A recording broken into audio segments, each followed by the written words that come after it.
10 محرم کے دن ہر ایک امام حسین کے قدموں پہ قربان ہو رہا تھا، اور یہ منظر دیکھنے کے لیے تمام عالمین کے فرشتے کربلا کے میدان تک آ پہنچے۔ کبھی امام حسین سے زمین مخاطب ہو کے کہتی ہے کہ اے ہمارے آقا، ہمیں حکم دیں، ہم ابھی پھٹ جائیں اور اس پورے لشکر کو فنار کر دیں۔ تو کبھی آسمان چیخ کے کہتا ہے اے میرے حسین، ہمیں حکم دیں۔ تو کبھی زعفر جن مختلف جنات کے ساتھ دست ادب کو جوڑ کے کہتا ہے اے میرے مولا، مجھے حکم دیں کہ اس فوج یزید کو فنار کر دوں۔ امام حسین تمام انبیاء، اولیاء، فرشتوں اور جنات سے کہتے ہیں یہ صبر کا امتحان ہے، میرا اللہ میرا صبر آزمانا چاہتا ہے، اور میرے خون سے ہی اسلام کو زندگی ملے گی، کیونکہ میرے شہید ہونے کے بعد رہتی دنیا تک کسی بھی یزید کی یہ مجال نہ ہوگی کہ کوئی میرے نانا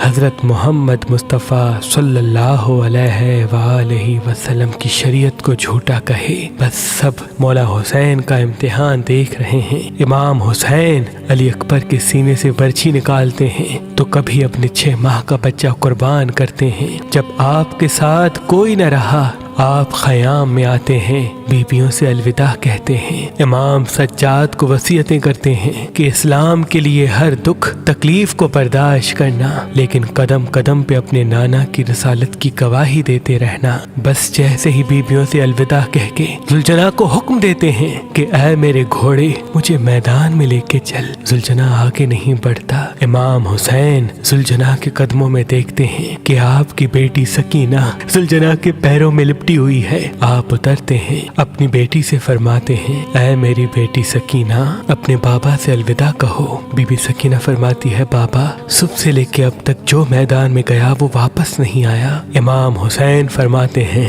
اے میری بچی، ہمارے خون سے تمہارے نانا کا دین بچے گا، صبر کرو۔ آپ یتیمی کا پرسہ دیتے ہیں اور میدان میں آ کے باواز بلند فرماتے ہیں اے لوگو، میں رسول اللہ کا نواسا حسین ہوں، فاطمہ کا بیٹا، علی کا لال۔ میں وہ ہوں جس کے لیے اللہ کے رسول بار بار فرماتے تھے کہ حسین و منی وانا من الحسین، میرا خون رسول اللہ کا خون ہے، میرا گوشت رسول اللہ کا گوشت ہے۔ کیوں مجھے قتل کرنا چاہتے ہو؟ کیا میں نے شریعت میں کوئی ترامیم کی ہے؟ کسی انسان کا حق غصب کیا ہے؟ کیوں میرے بچوں کو مارا ہے؟ کیوں 3 دن سے ہمیں پیاسا رکھا ہے؟ فوج یزید ایک آواز میں کہتی ہے کہ ہم سب تجھے تیرے بابا علی کے بغض میں قتل کرنا چاہتے ہیں۔ پھر آپ فرماتے ہیں آج جو اسلام کا پرچم تم ہاتھوں پہ بلند کر کے کھڑے ہو، یہ پرچم میرے بابا علی نے بلند کیا تھا۔ خیبر و خندق میں اگر میرے بابا علی نہ ہوتے تو اسلام کی فتح ناممکن تھی۔ آج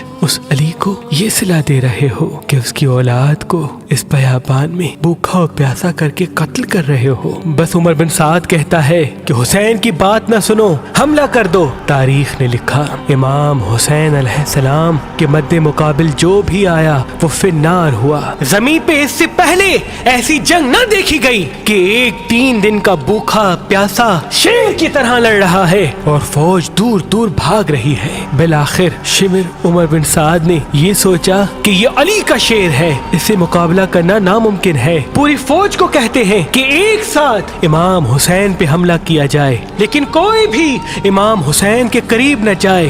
دور دور سے امام حسین کو تیر مارے اور آدھی فوج جا کے خیام کو آگ لگا دے۔ بس ہزاروں کی فوج نے امام حسین کو چاروں طرف سے گھیرا اور دور دور بھاگتے ہوئے امام حسین کو تیر مارتی رہی، نیزے مارتی رہی، اور کچھ امام حسین کے قیام کو جلاتے ہیں۔ امام حسین کبھی خیموں کی طرف جاتے ہیں، کبھی سپاہیوں کی طرف آتے ہیں۔ بس اتنے میں آواز غائب آتی ہے اے حسین، تیرا اللہ تجھ سے راضی ہوا۔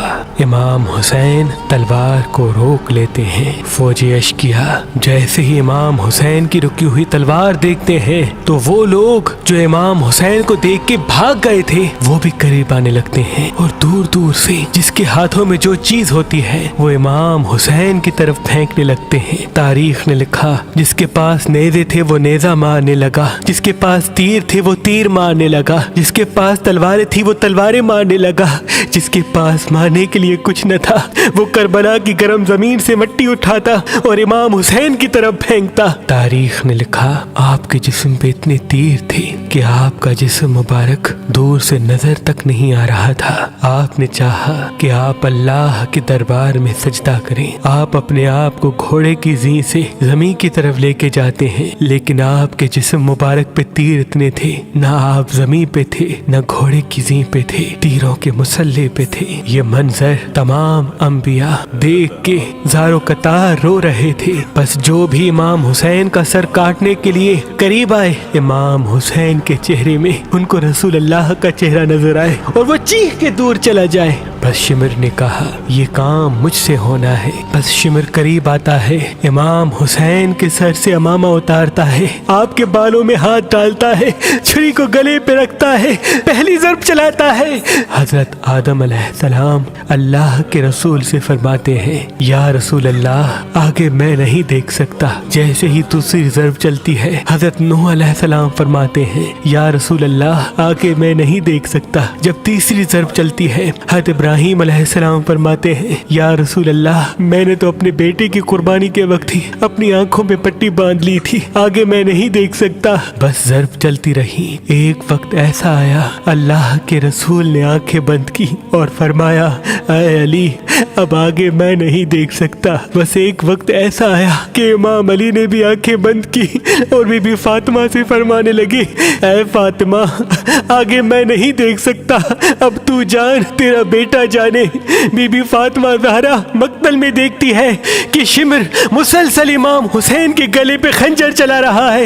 آپ قریب آتی ہے، دونوں ہاتھ امام حسین کی گردن پہ رکھتی ہیں اور فرماتی ہے اے شمر نہ مار، میرے بچے کو نہ مار، میں نے چکیاں پیس کے اس کو پالا ہے، یہ تیرے رسول کا نواسا ہے۔ لیکن افسوس شمر مسلسل امام حسین کے گلے کو کاٹتا رہا۔ شمر دیکھے امام حسین کے مسلسل لب ہل رہے ہیں، سوچا کہ شاید حسین ہمیں بد دعا دے رہے ہوں گے۔ قریب آ کے جب سنتے ہیں تو امام حسین فرما رہے تھے اے اللہ میرے بچوں کی قربانی قبول کرنا، میرے عزیز و اقارب کی قربانی قبول کرنا۔ تیرا شکر ہے کہ تو نے اپنے محبوب کے اس نواسے حسین کو اس عظیم امتحان کے لیے چنا، میری قربانی قبول کرنا۔ تو عظیم ہے، تو اعلیٰ ہے، اگر میری 70 جانیں بھی ہوتی تو وہ بھی میں تیرے نام پہ تیرے اسلام پہ قربان کرتا۔ سلام ہو آل محمد پر، سلام ہو رسول اللہ کے خاندان پر، جنہوں نے ہر تکلیف کو برداشت کر کے قیامت تک اسلام کو زندہ کر دیا، قیامت تک اسلام کو زندہ کر دیا۔